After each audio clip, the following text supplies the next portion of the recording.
Today, though, Prime Minister Sir Keir Starmer has arrived in Washington for one of his first global events, the NATO summit. During the election campaign, Victoria, of course, chose to stay out of the limelight.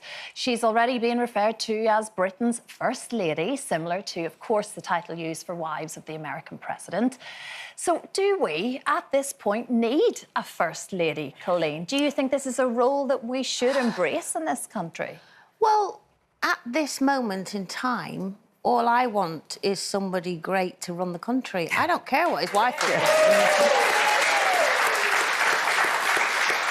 I'm just, obviously, you know, it's nice to know, see their wives and all of that, but actually for me the important thing is what her husband's doing, not about what she's wearing, or who her stylist is or where she gets her hair done. I don't care. I'm concentrating on him. Yeah, and sadly, it does go that way, doesn't it? Yeah. That is what a lot of the headlines and stories are about. Oh, what did she wear today? Well, How does she look today? Yeah, and that's the problem, really, isn't it? Because I think without even wanting to be First Lady, as it were, it's a role that gets thrust onto Prime Ministers' wives. I mean, the two female Prime Ministers we've had, Margaret Thatcher, obviously, and Theresa May, their husbands have sort of disappeared into the background. He likes walking and he never goes out. He just, And yet, as soon as someone's elected Prime Minister that's male, the amount of attention given and, you say you don't want to know about, what she's wearing but, I mean, the media clearly does, and they're all over the papers. They've got no opportunity to have all of the things that, like, celebrities have, makeup and styling and all of those things. They're judged as though they are First Lady. They're not paid for the job. Most of them end up giving up. I mean, Samantha Cameron gave up her lucrative and successful career while she was not First Lady. Sarah Brown did the same. Sarah Brown was vilified because she was, apparently overweight and frumpy, and it was vicious.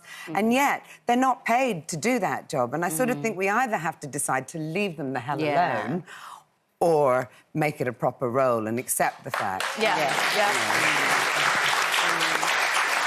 Yeah, I think First Ladies have a really important job, and if they want to accept that position and that responsibility, it gives a really nice opportunity to shine a light on other charities and sort of organisations that need that support. I remember meeting Cherie Blair, and she was such a massive supporter of the Lupus Trust.